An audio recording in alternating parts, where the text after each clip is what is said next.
Welcome back to Late Night Love. Tonight on Late Night Love, we're stepping into the spaces where life gets loud even when the room's quiet. The home that doesn't feel shared, the job that drains more than it pays, the partner who doesn't hear you, the child who tests every limit. Well, that's like every child. And the moments where you realize you've been carrying more than your share. These are the stories of people trying to build something stable, a home, a relationship, a sense of self, while the world around them keeps tugging at the edges. And sometimes the bravest thing you can do is say, this isn't working for me, even when your voice shakes. So settle in, dim the lights, and let's talk about the messy human part of life that we're all still learning to navigate. Yeah. Ain't that the truth? No matter how old you get, no matter how much experience you have, you're still trying to learn how to navigate this crazy flippant planet. But before we all do that, let's remind everybody that you can find us at latenightlove.us, and you can send us your questions, comments, suggestions, etc., and all that good fun stuff to latenightlove.us. And we always do appreciate the let's see if I can, there it is. All right. Oh no, it didn't show up because I'm a doofus. I'm There a you go. doofus. No, There we go. Up. There it is. You can hit the like, subscribe, share, The do all that. bell and everything. Yeah, do all that fun stuff. I'm going to have to put it somewhere else. But anyway, as we will move into the evening. So we've got our first segment tonight in life. We are looking at the places where expectations crash into reality. I have a boyfriend who wants to move in but refuses to give up his gaming room, even though she works from home. A CEO berating someone over a facial expression, a trash truck boss policing sunglasses, a husband who treats sick days like a moral failing, and the moment you realize your coworkers aren't actually your friends. We told you that 1,000 times here. These are the quiet betrayals of adulthood, the ones that don't make headlines but leave dents in your spirit. They are reminders that boundaries aren't selfish, they are survival. We are animals at the end of the day. Yes, we are. You know, it is true. So if you're not looking out for you, no one else will. Sorry.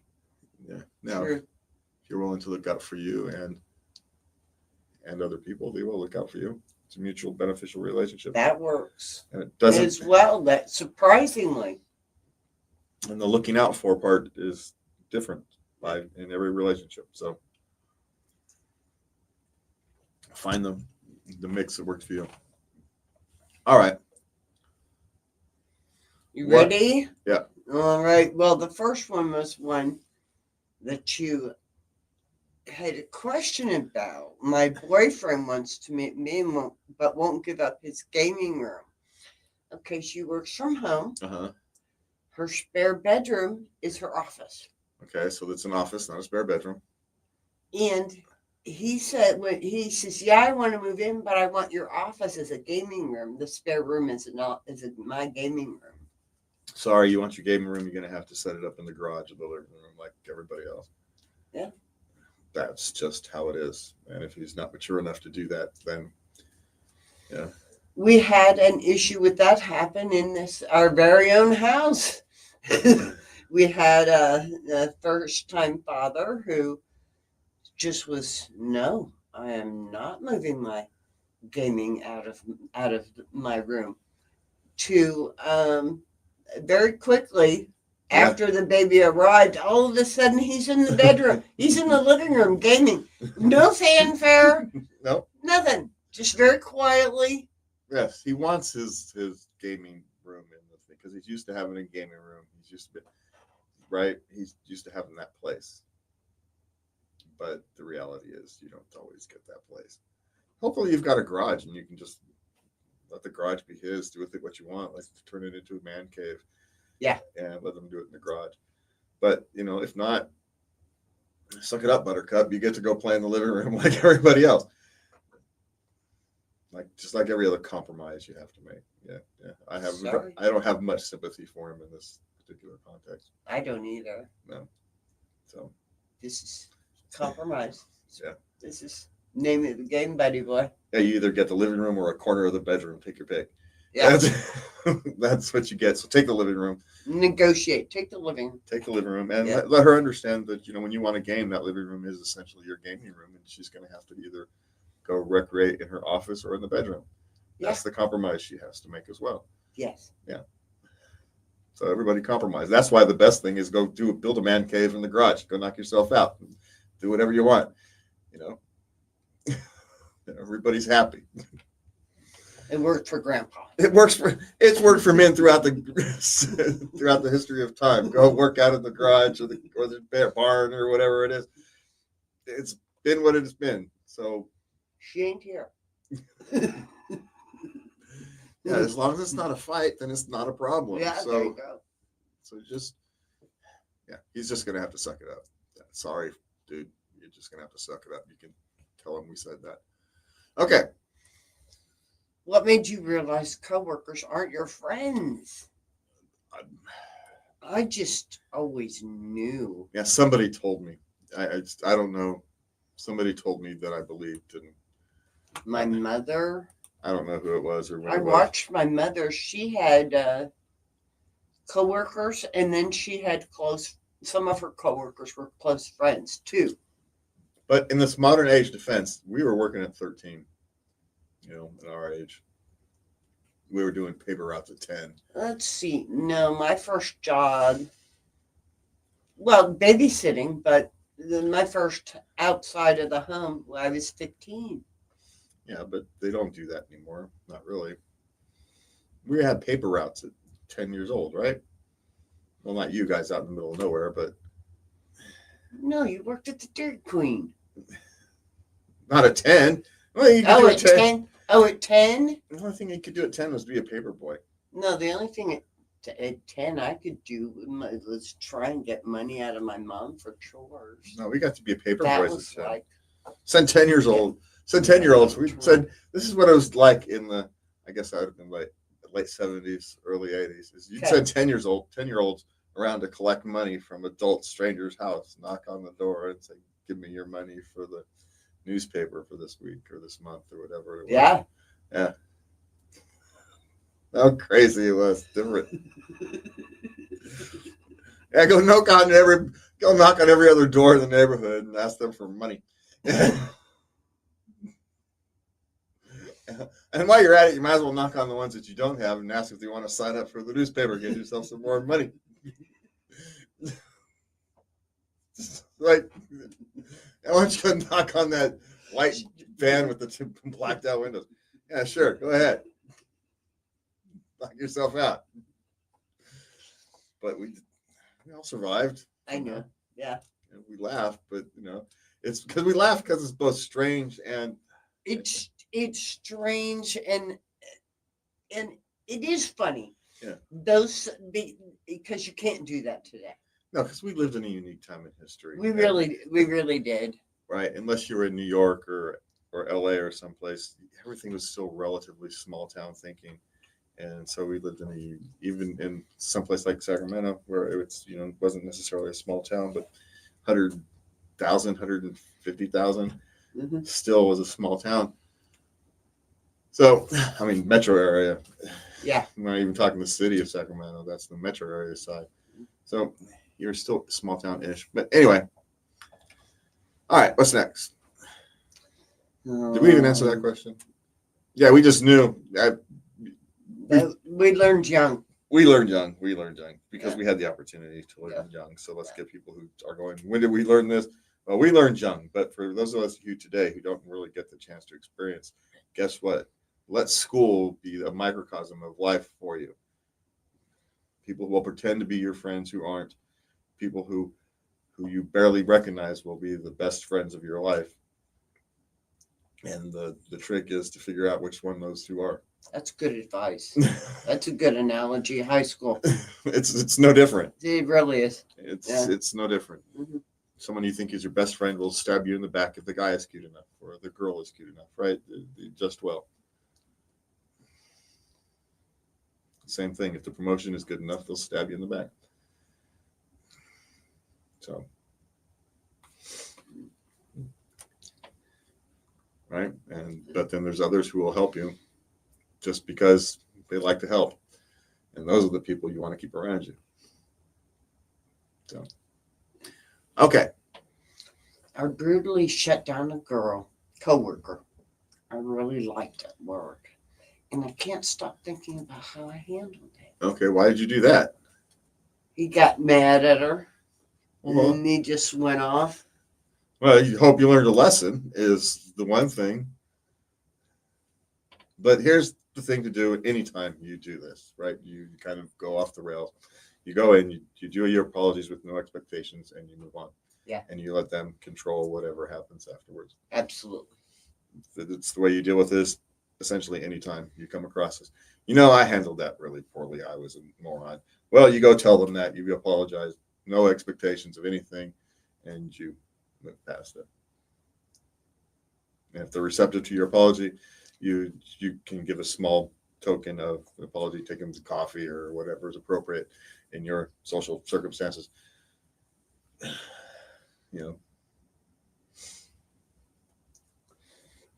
if they've got the bad stapler, you buy them a new stapler on with your own money, and then you leave it on their desk, right?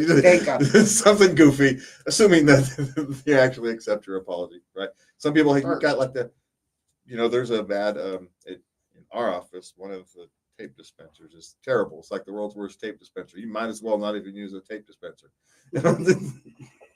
What? No, seriously, it's that bad of it. Why is this thing still around? And so it gets randomly moved all over the place, right? Because no one wants the bad tape dispenser. And in some places that could be, a tension point. Around us, we all just laugh at it. Mm-hmm. So move it around. Yeah. Well, you don't really move it around on purpose. It's you end up with having to use the bad tape dispenser. It doesn't freaking work, and you're in a hurry, so you go find a good one. The bad one is still in your hand, so you stick it down, grab the good one, and go off and do what you need. Right? We're always in a hurry when this happens, and so that's what happens when you're in a hurry, right? This is just a universal human thing. No. Oh, the hell it's not. Not all of us do that. Yeah, yes, we do. In these type of circumstances, every single one of us will do this because it's not that important. I don't think so. Yeah. All right. But anyway, the point being, what was my point? I went off. What were we? Which question were we even asked? Brutally shut down a girl. Yeah, I know. So I went off the rails because I have no idea where tape dispensers where am I supposed to be leading that? Well, y'all think it's funny and things just happen. Yeah, I don't know. I went off the rails and forgot where I was. You lost your train of thought. Yeah, I forgot what the point was. Okay, you'll remember it in a minute. Shall we move on? Well, we're gonna have to move on because I have no idea what the heck where I was going. Okay. That hasn't happened in a while. Yeah, right. My CEO basically berated me over my facial expression in a meeting.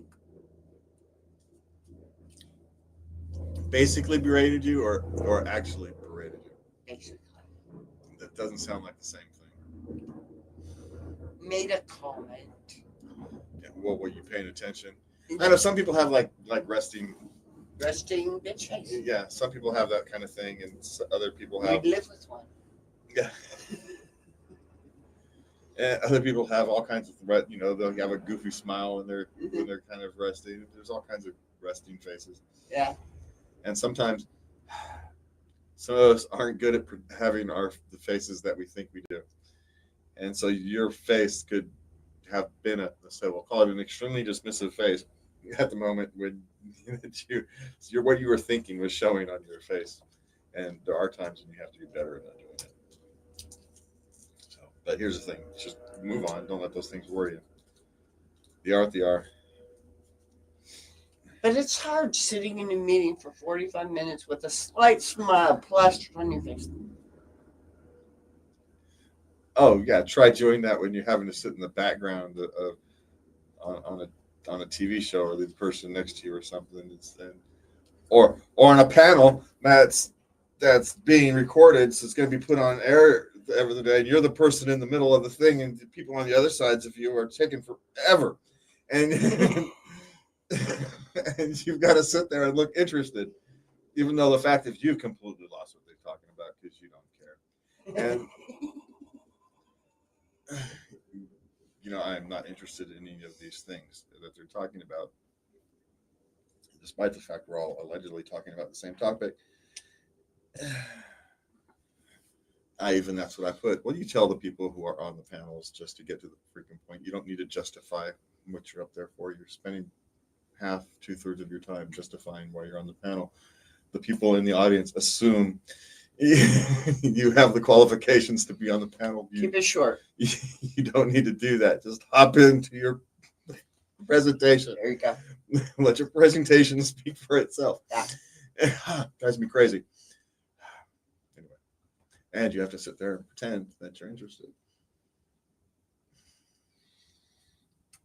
You've done it with me. You can do it with them.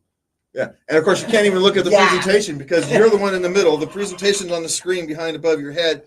You can't see the laptops that they're using because they're sitting like this, because of course they are. And so you can't even follow along with everybody else. So you just got to sit there. This is a skill. Apparently it is. Yeah, it's annoying. So anyway, It's called acting. These are the things you have to just deal with, right? You are an actor at that point. No, I just know how to do that job. It's a job. It's a job. Okay. Sometimes your job is, being at the bottom of the hill. So everybody gets a turn. Everybody gets a turn. Yeah. Yeah. Don't worry so much about it is my suggestion. Okay. Okay. I'm considering ending things with an otherwise great guy because he's obsessed with work. That's all he talks about. That's all he does. But I mean, he gives her flowers. He takes her out. He's considerate. When she wants to talk, he listens to her and responds. But he has nothing to offer other than work. Well, and the fact that he, listens to her when she wants, and so she's angry that he doesn't have enough hobbies. Essentially, apparently, what he's not interesting. He's not. He doesn't like the local sports team or anything like that because he's really into whatever. Yeah. Whatever his job happens to be. Yeah. That's who he is. He's one of those people who get to do for work what he would do without money. Ooh. This is what he wants to do. Mm-hmm. This is who he is. Yeah. So maybe instead of thinking about he's talking to you about his work, he's bringing you into his life. Ooh. Instead of saying this is boring, find what's interesting about it. It's there. What do you want him to be interested in? Would you rather him be into gambling? Would you rather him to be into the, have a room dedicated to whatever sports team he wants? Pick one. We're never happy. He treats you right. He gives you attention. He buys you gifts. He listens. For the love of God. And your complaint is all he talks about is work. Well, give him something else to talk about. Or maybe actually listen to what he's talking about. Well, I would take a two-pronged approach. I would, like you said, try and find something interesting about his work. Fake it until you make it. Definitely. This is who the guy is. And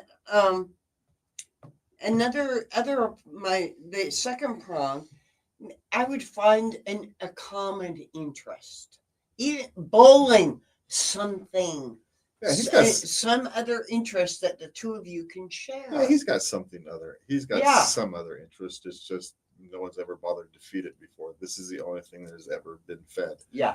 So, but in order to do that, you're going to have to gain his trust. That at least you respect who he and what he is. Right? You don't have to necessarily go jump all in with both feet, but you do have to respect and honor it. Just like, if you're a florist, you want someone to respect and honor your thing, even if your spouse is, let's say, a world-class doctor and he's married to a florist, right? There's a seemingly a natural disconnect from Yeah. what that is. But you still want the person to respect what you do. And you couldn't be with somebody who doesn't respect what you do. Because it's not at that point, it's not about the florist or the doctor. It's about, respect of you as a human being. So if you've got this thing, an otherwise great guy, think of what your otherwise is. Really, your otherwise is he's obsessed with work. Maybe he's just never had anybody who's willing to listen about it to it before. So now you're the first person who's been willing to listen. And so he tells you about it. Come on, ladies. He's trying to share a part of himself. If you want him to share the deeper stuff that you might be more interested, you're going to have to have him trust you to share that. Can't have. This is how you earn his trust, by listening. So, but my big suggestion is this is probably who he is. He's probably doing, who and what he is. He's a lucky human being. He gets to do that. So he gets to do something that keeps him intrigued constantly. We should all have that, Should we all be so lucky? But yeah. Hey, but there's also another thing. If something is boring, maybe it's you. Ooh. Just well, the fact that she hasn't come up with something for them to do together, is... Well, we get it. You look for... Everybody has their own thoughts of how relationships should work. So she may have to change. Yeah, she didn't... Okay. She's 27. Yeah. This is where you learn. Yeah. Yeah. It's all good. Yeah. And she's struggling over it because she I think she kind of knows that, well, this is kind of also a silly thing to want to end things over, right? Yeah, I mean, she's writing in the bit for a reason. She doesn't necessarily feel good about the decision, but she's also a little perplexed. She wants something a little more, but the grass isn't always greener. What are you hoping to find? I mean, seriously. You want some deep artist who's unemployed half the time, but hey, he's got depth. Interesting.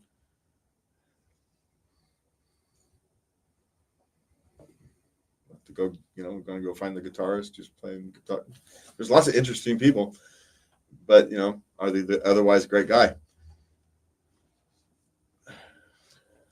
Are they overwhelmed with their own feelings and not listening to you like this guy does?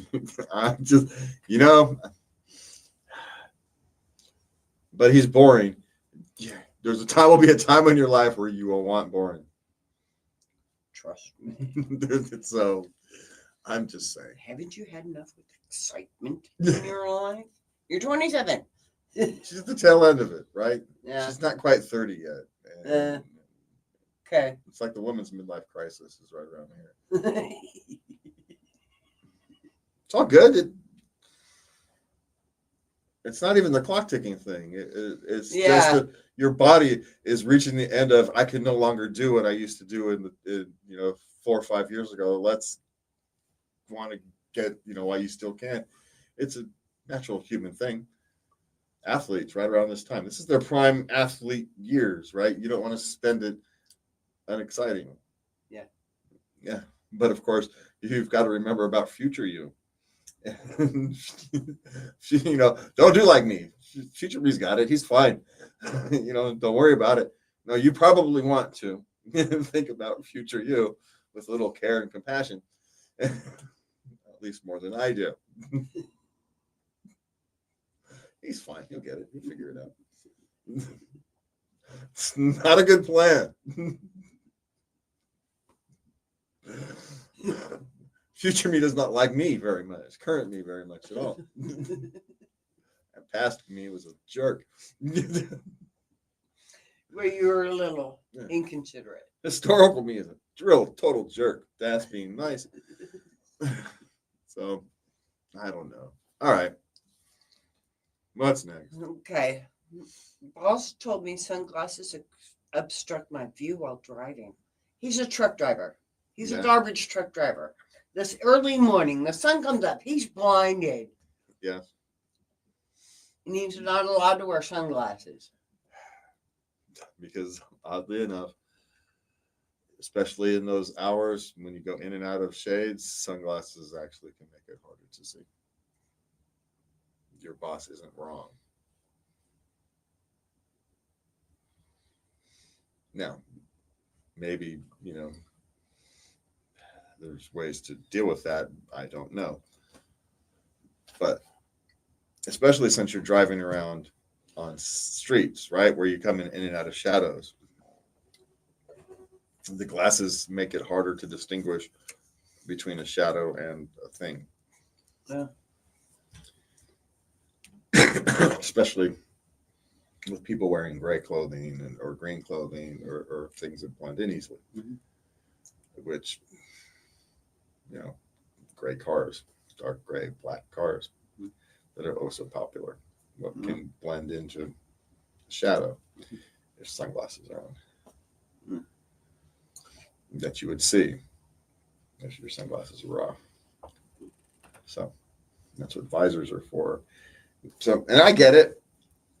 It's one of those things. It really kind of depends. If you're on the freeway and you're driving to your location, you put your sunglasses on because you're on the freeway. There's not much that's going to obstruct your vision, and they're actually going to help. But when you're driving around city streets, the shadows can be an issue. So, do I have a good answer for it? No, but But guess what? They pay you to deal with it. Yeah, unfortunately. And it's probably an insurance requirement. I wouldn't even doubt. Yeah. It might even be local health and safety OSHA standards or something. Probably. Who knows? Or a union requirement. God only knows where they get it from. Okay. Husband refuses to use sick days. He's driving her nuts.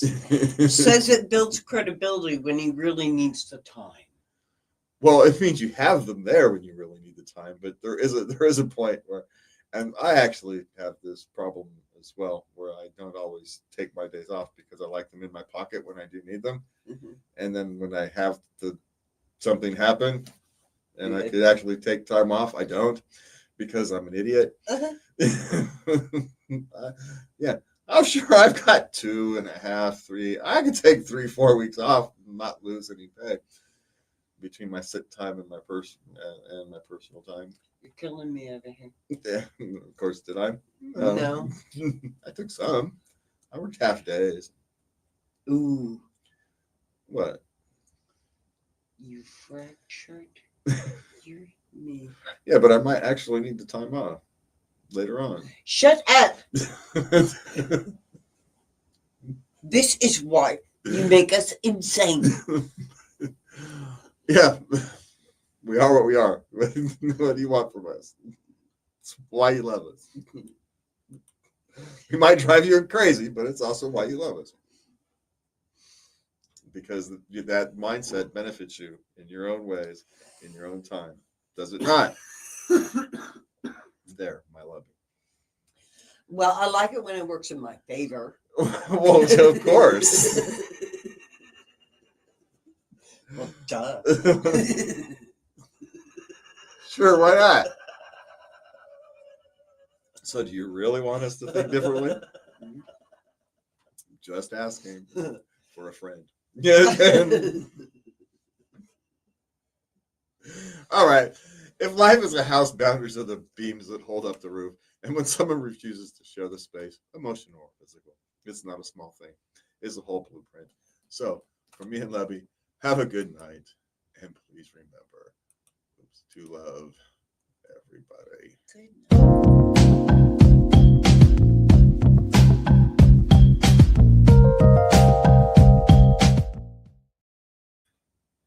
All right. You got everything? Yeah, hold on.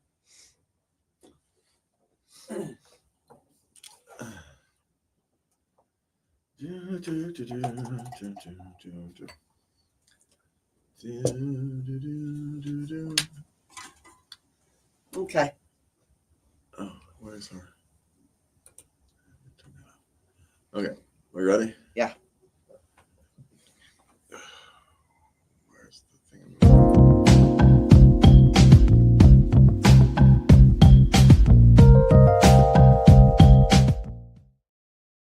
And welcome back to Late Night Love. I'm Jazz, she's Lovey. And tonight we are stepping into the tender, complicated corners of the heart. A boyfriend who admits he wants a Japanese partner but still wants his girlfriend to stay. What kind of a moron is that? A teen who refuses to dress for the weather. A date who brought a friend and expected a free meal. A marriage strained by clashing parenting philosophies. And the timeless question, how do you let go of someone who won't let go of your mind? Love isn't just romance, it's the daily negotiation between who we are, who they are, and who we hoped we'd be together. Yeah. Yeah. But before we get all that, I say you're Lovey, I'm Jazz. You can find us at latenightLove.us. You can send us your questions, comments, suggestions, etc. to love at latenightLove.us. And do us a favor, hit the like, subscribe, share, get all the fun things. Now I'm not going to go bother because then I have to do all kinds of goofy stuff. I'll fix that when I start feeling better. Yeah, there's a button somewhere down there or somewhere there or somewhere around there where you can do that thing. It's there or no, there. I don't know. Whatever. Something like that. It's off the rails tonight. So, Lord, I apologize. Okay. What are we starting with tonight? Well, we're starting with the Japanese boyfriend. Okay. He's a boyfriend. He admits he wants a Japanese partner. Okay. Now, his life, he had a dream of life in Japan and marrying a Japanese wife and having children over there and just living over there. Mm-hmm. Then he met her. Okay. And, he fell in love and now he's out of love. Yeah. And he just feels like, well, he's settled in his life. He didn't really pursue his dream. So now he's working on his dream again, to go over there. He's looking for a job over there, helping someone help him settle, these types of things. But he doesn't want her to go away. While he does this, he wants her to continue dating. He likes her. This sounds like a personal problem. Frankly, it's like tough. Why would she do this? I know. Why would she waste her next 3-6 months of her life with something that she has an end? Especially for this reason. Sometimes you continue a relationship that has an end. They have to go back. Their visa is up or whatever. They've been here for so long on a work visa. Their work visa is up. They're no longer working for that company, so they have to go back home. Right? Boo hoo hoo. Everybody cries, but you run it to the end because it's not really anybody's choice. Right? Right. It's just has to be. This is a different story. I know. This guy. Yeah. He's 36. Yeah, this Peter Pan is what he is. He doesn't want to grow up. He doesn't want to accept the consequences of his actions. He wants to go chase his dream without accepting the consequences of chasing your dream. Mm-hmm. Means when you choose one path, it means you say no to some others. Yeah. And expect. This is one of these things where expecting someone else to do this is someone else chooses. Say, like, this is what I'm going to do. I'm going to go off to Mount Kilimanjaro and become a monk. And I'm leaving in 3 months. And if they want to choose to stay and support you until you're gone, great, fine. Knock yourself out. But this is a different thing. I know. Yeah. So it's not you. Yeah. Grow up, dude, is my question. Except you either chase your dream or you don't. Right? You either settle or you chase your dream. And since you've made that choice, if you love them, let them go and all that stuff. He doesn't love you because if he did, he'd let you go. So there, take care of yourself and do what you need to do for you. As difficult as it is. So, all right. Teenage boy refusing to wear weather-appropriate clothing.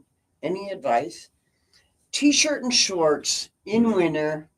Yeah. And they're traveling. Okay. And he's refusing, and it's going to be cold there. Yeah. And he refuses to pack pants, jackets. You pack him a pair of sweats and a heavy hoodie, and you let him be. They learn their lesson the hard way. Yeah. And you have to define cold there, right? If you're from Florida and you're used to, 80, 90 degrees, and you're going to Montana in spring or something, it's going to be cold. It's going to be in the 40s. He'll live, right? And he'll be fine. Yeah, something like that. They're teenagers. They're burning calories, right? They're not going to, don't worry about it.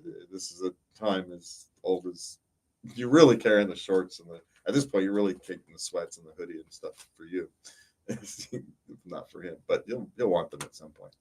So do the mom thing. You pack him a pair of sweats and a hoodie, or a nice pair of pants and stuff. And if you need to go to a restaurant, if for whatever reason you need to go to a nice restaurant, you pack him two things: a pair of pants and a shirt that you can wear into a nice restaurant, and then a thick, heavy hoodie and a pair of sweats. And let him deal with it. Let him deal with it. And then when he's miserable, you chuck the clothes at him. That's what you do. Why? Because that's what parents have been doing for the beginning of time. Don't mess with the formula. It works. You've done two things. You've taught him a lesson, and B, you've also taught him that you will still always look out for him. But you have to wait till he's appropriately suffering. He has to learn the lesson. So you have to make him suffer appropriately. And where that line is up to you, but just saying, the lesson has to be learned. So, yeah. I'm always a big favor of natural consequences. So, but at the same time, you can't expect the mother to go around without having a solution to a problem that is going to come up. And so this way you make the mother feel better that, okay, you're at least taking care of him still. As a dad, we wouldn't even bring the clothes. He's just going to suffer.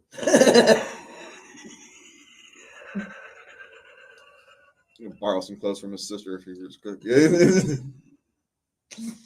Wish you would have done listen to me, huh? Yeah.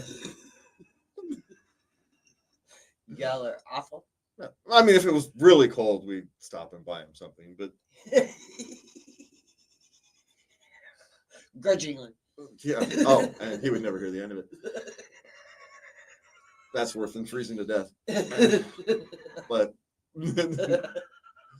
I'm only doing this because I'd be charged with murder if I didn't. 40 years old. Still hearing about it. Yeah. All right. What's next? I went on a date. The girl invited a friend 20 minutes in, going through an emotional time. Uh-huh. They expected me to pay both drinks and meals. Did I get scammed? Probably.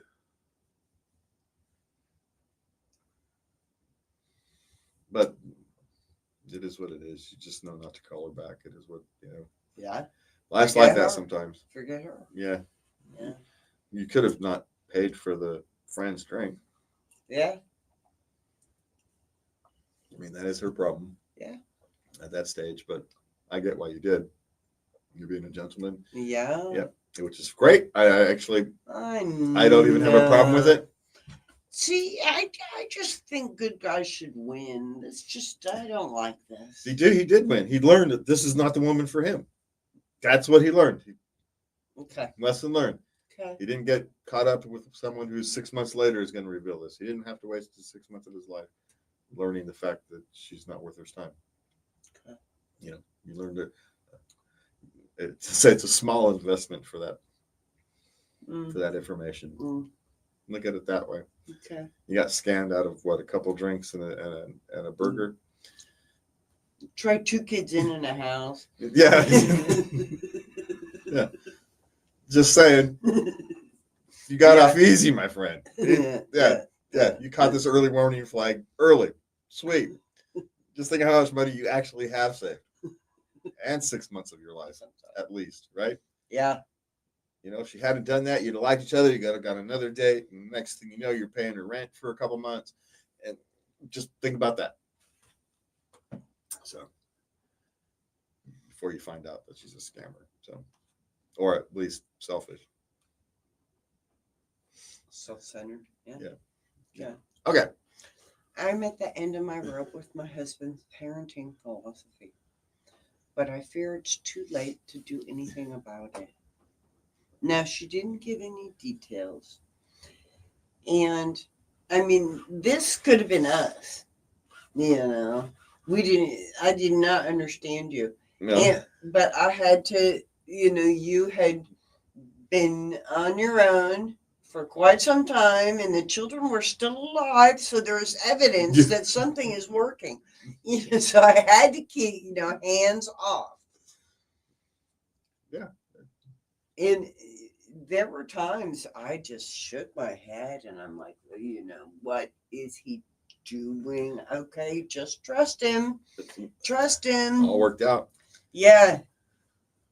Just saying. All worked out in the long run. And just because I didn't understand doesn't mean it wasn't right for you.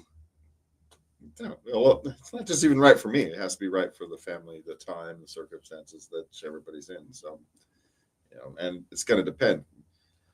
A difference in parenting philosophy isn't necessarily a big deal when you don't let it work against each other. Okay. And you let it work for each other. It's perfectly fine to have different parenting philosophies. In fact, it's probably better that way, as long as you know when and where to compromise. Each person knows when and where to compromise. Oftentimes, women will be overprotective, right? Okay. They will be open. Men will, yeah, they'd be all right. They bounce. The real truth is there's some more balance between in there, between protecting and hovering them and letting them go out there and become themselves. And right, there's a balance between those two things, which is why the tug between men and women's instincts, we always end up with a middle ground somewhere, right? Yeah. That's what happens. Yeah. They'll go run off in the woods. They'll be fine. They're going to get lost. Well, all right, fine. Here, they'll give them a GPS and we'll figure it out how to get home, right? We'll find a compromise.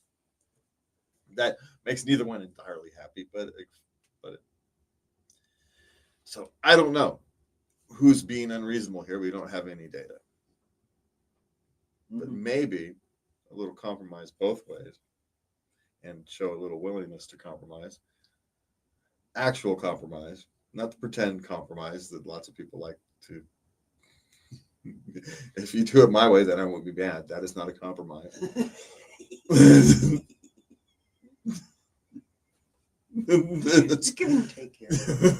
Yeah, no, not how that works. And that goes both ways. People do that. It is human. That's not a gender thing. That's a human thing. So, but here's also the other thing. Your children are eventually going to be raised. Your guys are early, mid 50s, right? So you're talking children's what? At 10 at the youngest. So you're talking teenagers, most likely. You're running at the end of the thing here. Once the kids are raised, you don't have to worry about this problem anymore. Yeah. So negotiate the middle ground on this thing. It's my suggestion. That's the best advice, really. Without any more information, that's the best advice I can give. That's the best we can give. Yeah. Mm-hmm. Okay. How to let go of someone and forget them completely? Well, you can't because Good luck. Well, because if they've made any impact on your life, Yeah. It's part of the tapestry of your history. What you can do is build enough of your life that they're no longer an overly important thing. It's just part of the tapestry. Right? It just becomes a thread in the big gas carpet of your life. Right? Yeah.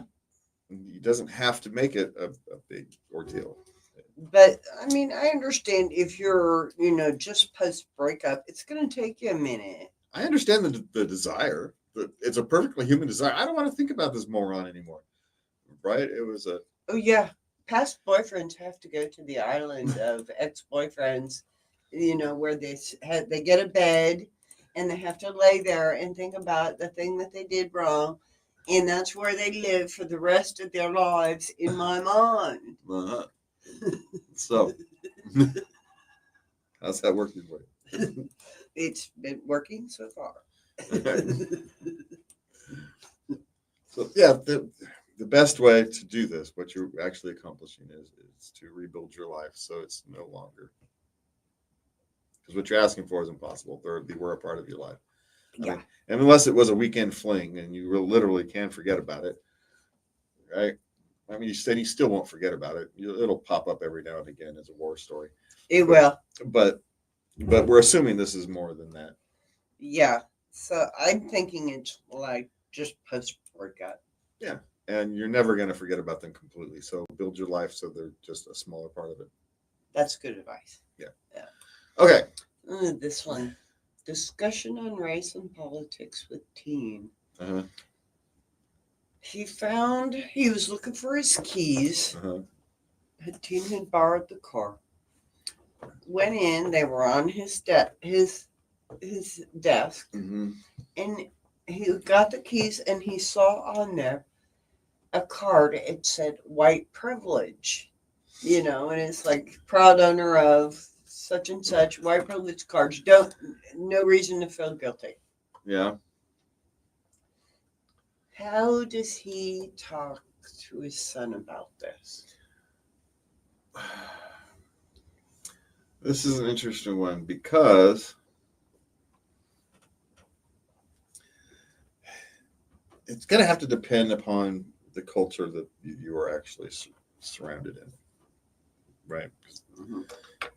In different places, this kind of has different connotations. One, it could just be rebelling against the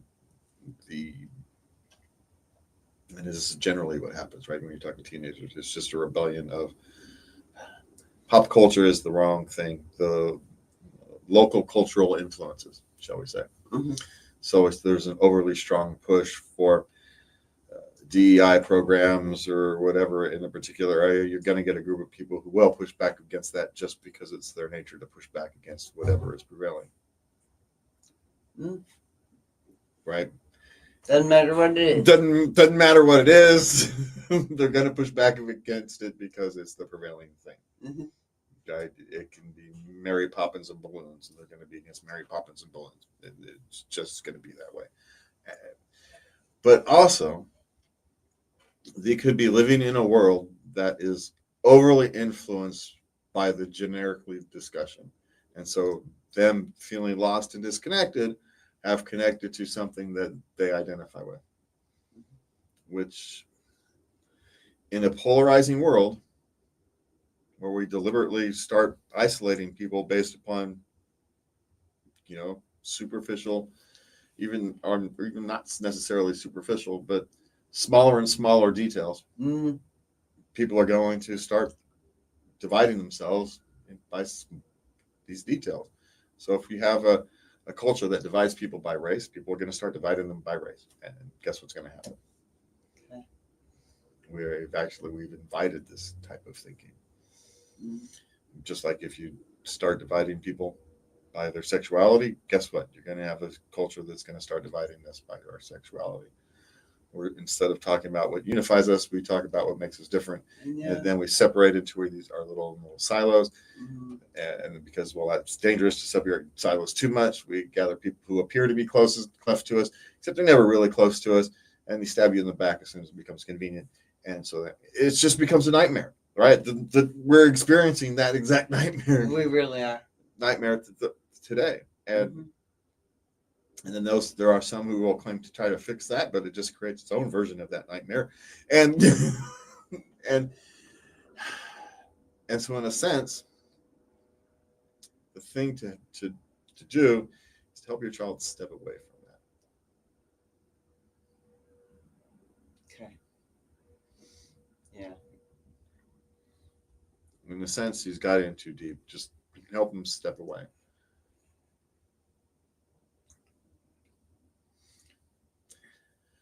So, and figure out why he's feeling disconnected. Unless he's just a pure rebel, and then he's just doing it to cause trouble and to create a reaction from the world. And then the question becomes, do you really want to give him the reaction he wants? Or he could just think it was funny. there is that. Him and his circle of friends. You know, young people think stuff is funny that older crew people think is offensive. Yeah. It's a thing is test of time, right? It's been going on since I did it. How many things did my parents think were offensive that we did? Hello, you? Yeah, One or two. yeah. So, I mean, the whole '60s was about being offensive to their parents. So, I mean, that was the point, right? So, maybe he's doing his own speaking about the troubles of the world. But my guess would be if you actually want to step in, figure out a way to step out of the maelstrom of the world today rather than engage with it. Step out of it, let the world be it's what it is. We're not going to fix it until all of us start fixing it within ourselves and the people around us. And that's the only way to fix this thing. You can't fix what's going on in a different community. You can't fix what's going on in a different family, but you can fix what's going on in yours. The more of us who disconnect from that madness going on there, the less that madness will happen. It just is. Take care of you and yours, and then you start taking care of those closest to you, and the world will start becoming a better place. It's not actually rocket science. So, but it also is slow and doesn't really feel like you're doing anything when you really are. You most certainly are. 6 degrees of separation and all that. Okay. Can someone help me understand? Because I don't get it. My 16-year-old daughter hides trash in the most random places. Welcome to teenagers. They make no sense. Yeah, don't expect sense out of it. Don't. Just get them to clean it up when you find it. That's the only real thing you can do. That's all you can do. Yeah. Now maybe the other solution is to if they don't have a trash can, where they're stashing trash over the place, just put a little wastebasket trash can so it's easier for them to get to. Because teenagers are inherently lazy, right? They're like a bear that's eaten too much, and so they just don't want to go to the trash can. So you've got to put the trash can within like tossing reach or something, and then they can go. Why are they so lazy? Why was I so lazy? I don't remember. There's no reason for it. It just is. It's like asking, why does the wind blow? Well, there's technical reasons for it, but it just blows, right? It's like, from a practical perspective, it doesn't really matter why it's blowing. It's just going to blow. And so from a practical perspective, teenagers are lazy. They just are. And so you plan around it rather than fight it. Don't necessarily fight it. Now, you do want to help them learn discipline and how to, push past that laziness on occasion. But yeah. At the same time, from a practical perspective, just put the trash can in a place where they can get it easier. And that happens less often. It's not going to stop it. It's just going to happen less often. And then make them clean it up when you do find it. And I'd say, try not to sound exasperated when you do, but yeah, it's just a sip. That's asking too much. It's like asking a bumblebee not to sting somebody when you steps on it. It's just... All right. Love asks us to see people clearly, not as we wish they were, but as they show themselves to be. Sometimes that clarity hurts, but it also frees. Hey, for me and Lovey, have a good night. And please remember to love everybody.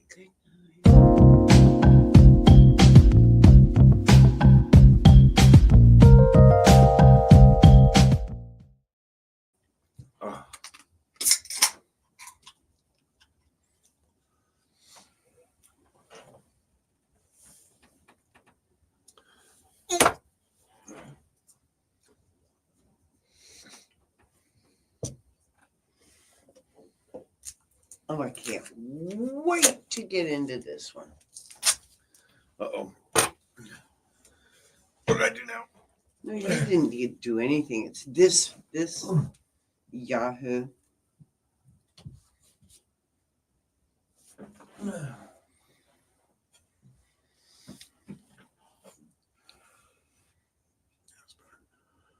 Okay.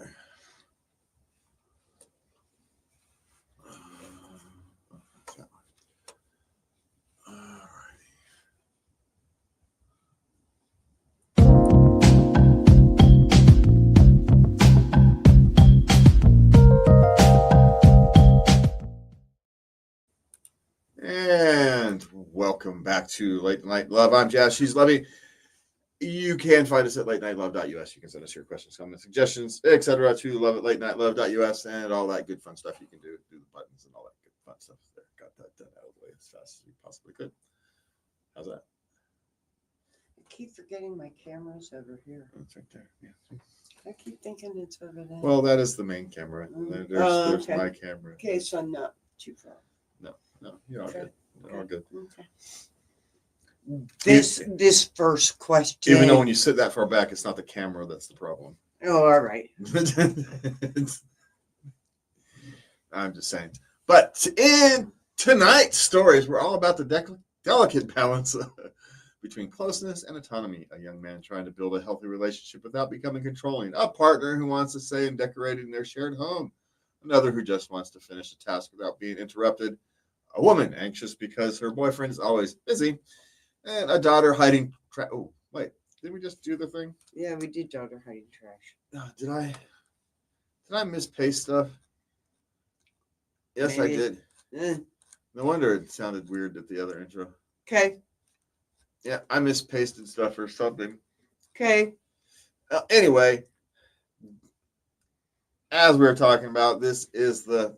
Anyway, we're starting. Just get this thing out of the way. It's been a strange thing. I don't know. I'm having fun. Welcome back to Late Night Love. I'm Jess. She's Lovey, and we're off the rails tonight. So whatever the hell is going to happen. Yeah, it's been a strange night. It's like the moon rising over Venus or something. I don't know. It's something in transition. What's going on? I think it's a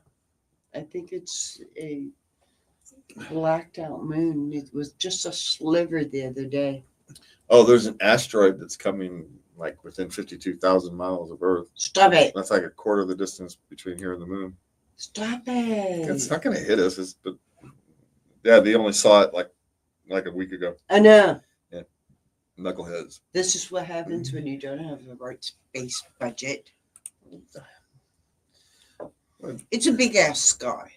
Yeah, it's a big, and this thing's about the size of a bus, so it's, Okay, all right. It's not like it's a big, huge thing, it's this little dark thing floating around in this big, dark place. And we're supposed to find it. Yeah. You know how many of those things are floating around that we're never going to find. But even if it had hit us, it wouldn't do anything. So, because it's only the size of a bus. Okay. How do you intentionally create a healthy relationship environment without becoming controlling or overdoing it? Okay, this guy's 24. Uh-huh. His 18-year-old girlfriend said to him, Uh-huh. the man is in charge of setting the relationship tone. She put it all on him. Well, because she don't have the slightest idea, so why not?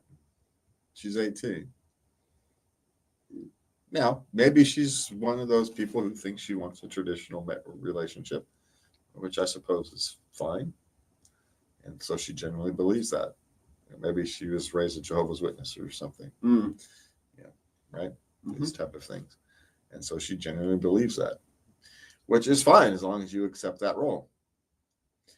But just because that role doesn't mean that you don't honor and respect you do what the other people wish. You figure out how to manage everybody's wants, needs, desires, and weave that into the family. It's a big responsibility should you assume to take it. And I would argue, assuming all this, the very fact that you want to make sure you create the healthy environment without becoming controlling or overdoing it is actually the safeguard that's going to prevent you from becoming controlling and overdoing it. Because the people who would become controlling and overdo it wouldn't think about how do I safeguard myself from becoming controlling and overdoing it, right? It's that thought doesn't cross their mind. They just do it, right? Because they're controlling by Yeah. nature. It's Yeah. not his nature to be controlling. So, Yeah. so he's going, okay, how do I navigate this relationship? Yeah. So how do you navigate this relationship? She's putting you in charge of setting the tone for the relationship. So you set a collaborative tone for the relationship. Collaborative. You don't. Okay, fine. It's my job to set the tone. Here's how I think our relationship should be. We need to collaborate like two human beings and negotiate and talk like civil people and work through problems Together and compromise where needed. Mm-hmm. And on those occasions where those things don't move, where it's a immovable object and the whole things, you take those when they come, and at some point you said which one person actually cares more or is more invested or blah blah blah. You figure something out. Yeah. Why? Because that's how long-term relationships work. You decide that a week or a month or 2 months isn't such a big deal if you're talking about 30 years, and you just cope with these things. So that's how you do it. You get to set the tone. Great. So you get to set the tone. You want a collaborative, non-controlling, relationship. You get to set the tone for that, and you get to bring her along and teach her how to do it. Good for you. You're 24. I'm not entirely sure you're qualified, but hey, guess what? None of us were. So good luck. You're all making it up as you go along, just like the rest of us. So you're gonna make mistakes, and when you make a mistake, you own up to it, you apologize, and you move forward. Yeah. That's your framework right there. Yep. Okay. My girlfriend accused me of starting an argument when I expected to get a say in decorating the home. Okay, he brought in anime pictures framed. Okay. Anime figurines. Okay. And put them in the living room. Okay, so you give him a shelf. And she's like, you have a whole gaming room. Put it in your gaming room. So why not just give him a shelf? Why not let him put his little... He's not talking about a huge thing, right? He's got a couple small frame things of anime. Mm-hmm. So you put it on the hallway wall like you put every other terrible piece of art. And you put his little figurines on a shelf somewhere, right next to a plant. They're unique knickknacks that make the house uniquely yours as a couple. Why are you fighting this? It doesn't go with the rest of the decor. This is a home, not a Martha Stewart magazine. He has as much right to feel comfortable there as you do. And if his little figurine next to a plant on a shelf is going to make him feel comfortable, why wouldn't you do that for him? Who's judging this house? What, do you have good housekeeping coming over, taking pictures? Fine, take the things down when good housekeeping comes over and takes the goddamn pictures. Otherwise, put them back up and leave them alone. What's the big deal here? It wasn't how she envisioned. Oh, wow. Welcome to life. She's been thinking about this all her life. I know. And guess what? That's a bad thing. Because reality is going to stick its thumb right in your eye. And she has websites and, planning journals and swatches. And now you see the problem with that.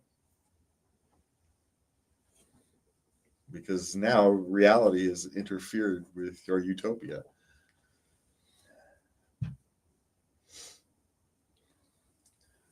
As much pleasure and you get in having matching pillows, having an animated figure on the thing gives him that much pleasure. Why wouldn't you want to do that? Why wouldn't you want him to be comfortable in his own living room? Because it doesn't go for who?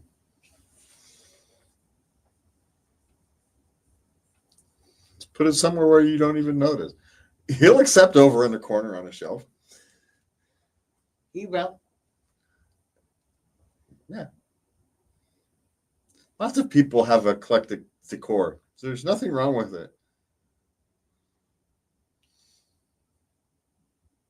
Just saying. those little pieces become the conversation pieces when you have people. I don't understand being married to just one style. It's all about eclectic. Well, I'm overly. I'd be a bachelor. I just whatever furniture I have is what I happen to have. I've got no style. It just is what it is. What can I get delivered cheap? This, And mine is Goodwill chic. Is what it is. yeah. So, all right. What's next? Okay. My girlfriend isn't listening to me when I'm asking her to stop interrupting me when I'm busy. He's playing video games. Yeah. And she comes and shows him a picture or a video, and he's busy. Yes. Why did she interrupt him? Well, because you're not giving her as much attention as she feels she needs, and so she's interrupting you. So this is one of those things where you do preemptive things. You engage with her before you sit down to play video games. You let her show all the things she wants to show you. You let her get out whatever she wants to talk to you about. And when she's done, then you go sit down and you go play your video game. Mm-hmm.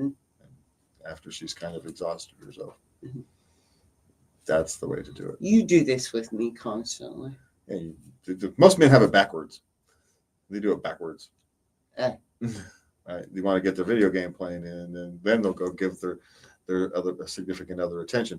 The problem with that is they play video games a little longer than they mean to, and then so she's off either already into a movie or asleep or doing her own thing by the time you go in there, and so you guys don't connect as well or as long as you should. But if you flip the script, right, and then you've got a good 20, 30, 45 minutes, intimate connections, right? She's got to go off to go to the bathroom. You get to sit down, play your video game. She's going to respect you because you were sitting down talking to her. She's going to let you go play her video games. She's going to go do her own thing, watch a movie, fall down, and go to sleep. And you can play video games until 3 o'clock in the morning if you want to. Apparently, this has been something that has worked for you. I'm just saying you have to think these things through. On occasion, you have to think of future you. And throw future you a bone on occasion and sacrifice for future you. It works out in your favor. All I'm saying is give her that attention a little earlier before you start playing. Okay. And then she's less likely to interrupt you while you kind of engage. Okay. Plan it. Put it in your brain, as part of the solution to your problem. Now you're fixing a problem here. She's interrupting you. How do you fix that? By giving her the attention she needs beforehand. And there's nothing for her to interrupt you with. And what's worse, you guys end up, you like it, you guys get all frisk and thing, and you go off and have a good evening. It's better than video games. So you can't lose with this thing. I'm just telling you.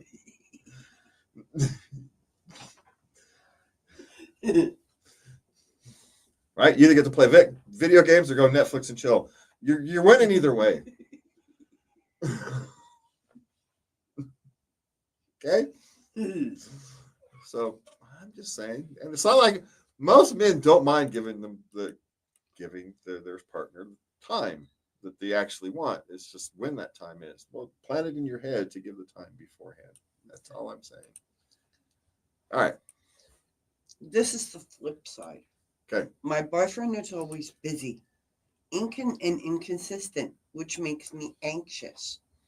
How do I get over this? What do you mean busy? Playing video games. How is this the thing? This is like the same thing, isn't it? It's not the same thing. It's not the same person, different ages. Yes. But this is her. Yeah. Saying this. This is coming from her side. This is why it makes us anxious. We feel why the relationship isn't tended to. Why? Because he's enjoying himself? You just can't stand that?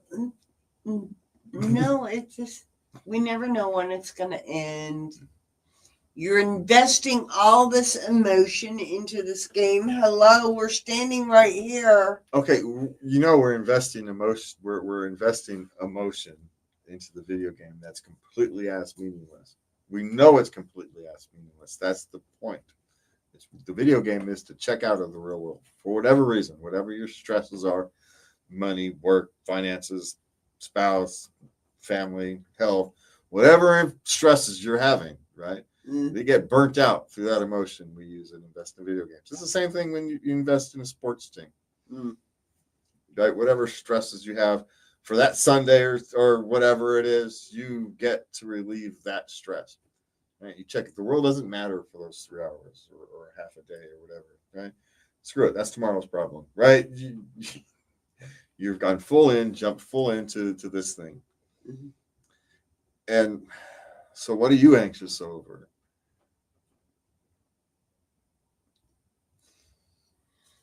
That's a relation that he cares more for his video games than he does for her. That's not the thing. You guys serve different purposes. You don't want Thanks. You don't want the purpose. You don't want to serve that purpose. Why do you want to be the one to actually have to do that, to take his stress? Do you really want to be the one he blows his stress off onto? No. Okay, then. That's how babies come. That's one way. But, there's... All I'm saying is inconsistent. She's also 21. Yeah. Right? Yeah. So she's still in the highly emotional stage. Yeah. A little needy.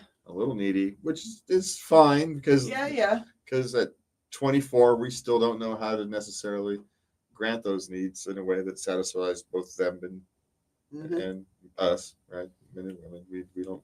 We're still learning on that. God forbid that each person is different, so it's not like you can pick up a manual anywhere, and so you've got to learn all that.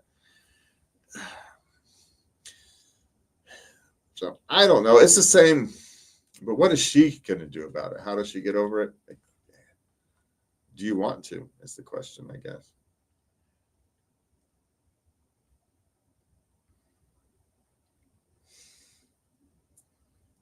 I want to figure out what's actually makes her anxious. Is it she's just not getting attention? She's 21. She's hot and attractive, and she just wants attention, and he's giving it to a video game, so she's a little jelly. Yeah. Yeah. Well, that's silly, isn't it? A little bit. And is he playing the video game or is he hanging out with his friends? Those are actually two different things. Okay. But again, as always, if you're gonna if you're gonna approach him about it, it's make it your problem and for him to solve. Don't make it his problem. Okay. Right.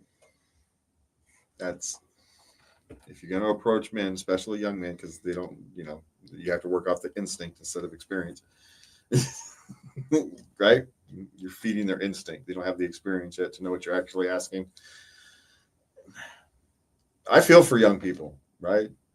We're all going through the dark when you're young, trying to navigate relationships. It's an impossible task, yet somehow we all do it. So make it your problem and give them the opportunity to solve it. And that's the best way to get men to deal with an issue. It's working on their instincts. It's not manipulative. It's just working on their instincts. And you do need his help. Yeah, their instincts is to solve problems for people they care about. And you got a problem. You've got a problem. But most of the time you make it his problem. Yeah. And he's going, I don't have a problem. I know. I'm fine. I'm fine. So make it your problem and give him the opportunity to solve it. And if he doesn't want to solve it, then maybe he doesn't love you as much as he needs to. Because he doesn't want to solve your problem. And men solve problems for those they love. They do. So, yeah. Okay. She's 22. Mm-hmm. Mom found my private photos with my boyfriend after catching us meeting up. I'm spiraling and I don't know what to do. Mom is very strictly religious and she has a no meeting boys rule.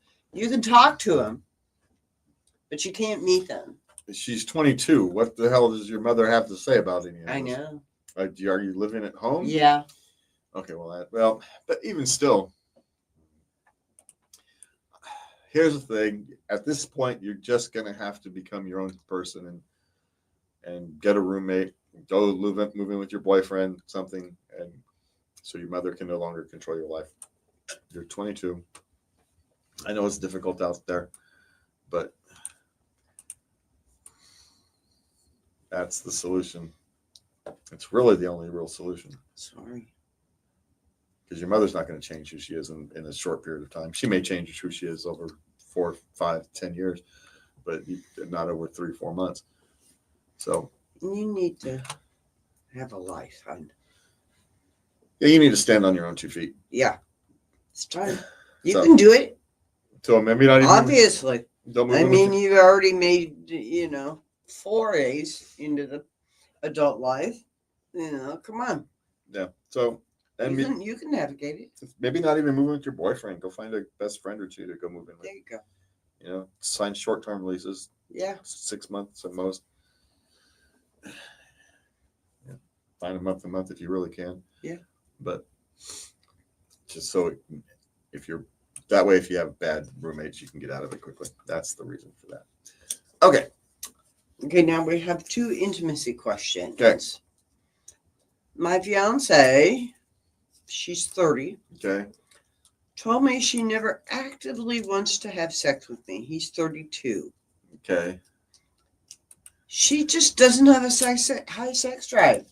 I mean, she loves him. She wants to marry him and grow old with him. Okay. Somehow have babies. Well, in theory, Well, great. Never actively. What does actively have sex mean? I mean, what does she want to not actively have sex? Would she want to be passive? I'm not entirely sure what that means. I'm not entirely sure either. So, how could you passively have sex? So, it's not necessarily all that uncommon. Okay, at 30, it's probably a little more uncommon than when you're older, but it's not all that uncommon. But it could be like hormones, but of course, talking to women about hormones is always weird. It's tricky. It is tricky because she could be on the pill, and that could be the cause of half of it.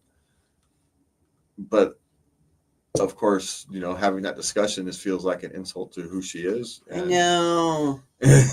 And so it's really hard. This is a really difficult thing to have, and you have to decide, do you want to live in a marriage where even when you do have sex, she's not really interested in it, not because she doesn't care about you, just because she's as an activity, she does not into it. Yeah. I mean, she's taking one for the team, but really, I know.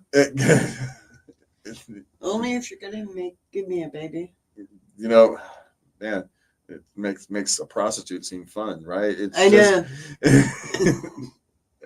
and that sounds gross saying that. But I know. So I'm not sure what to do with that one, but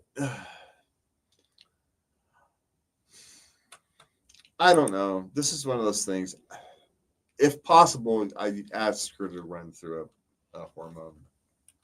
Talk to her doctor. Yeah, just to see. And you may need a counseling if you really want to pursue this. You might need some help in navigating this. Yep, because that's one of those marriages that will be a sexless marriage at some point, which is fine. It will. If you're ancient, if you're old. If you're old. But at 30, yeah, and that's a tough one. And you feel like you want to have a family, that's a difficult one. Yeah. Yeah. So. All right. Last question. Okay. I suddenly feel grossed out by my husband's penis, and I feel horrible about it. Okay, so why does she feel grossed out about it? Or she's just a general, it could be anybody. She's just all of a sudden became. Just anybody. Generally speaking, I'm going to say it's a phase. It really is. It's just a phase, hon. For whatever reason, You flash back to when you're 12 and you saw a picture of it and you're like, ew, come Well, on. well, let's think about it. Human body parts aren't attractive if you actually think about it too much. I mean, Not, really? not really. Not really. I mean, if you put a little hat on it. I mean, it's just, you know, it's just the reality of it. We all get to see people in the movies and whatnot. And they all look great because they've got, camera artists and makeup artists and people who airbrush things, Airbrush all kinds of everything. things, Yeah. and camera angles and lighting and all kind of various stuff to make them look, you know, as good as you can make them look. They're actors And then you get the rest of us. with the faces. With with this thing called reality. And yeah, reality doesn't meet up to that. But I think this is probably just she's 25 and she's going through a phase.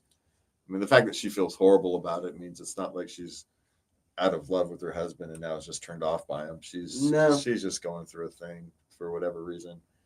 And maybe she thought about it too much one day and now it's stuck in her brain for a little while. It really is weird if you think about it. Yeah. You try not to think about it. Is a suggestion. Yeah. Don't think about it too hard. Yeah. It's my suggestion on those kind of things. But let it ride, and it'll go away. You thought about it too hard one day, and now it's stuck in your head like that. Yeah, we all go through that at some point. We do. Every one of us goes through that at some point. This is just your turn. We don't talk about it. We don't, and this is one of those things. We, as human beings, we really don't talk about these kind of universal humanities. I know. That at some point we all think about sex too much, and it goes, well, why would we do that? Well, because we do. Yeah. And you have to get back to that point of it. Because it doesn't make any sense. It's all kind of gross and weird, but if you think about it too much, so don't think about it too much. Because if you think about it too much, it goes two of one ways. You either don't do it or you get really weird. So don't think about it too much. Right? Am I wrong? No, you're right. So relationships thrive when both people feel heard, respected, and safe. And safety isn't just physical, it's emotional, conversational, and sometimes spiritual.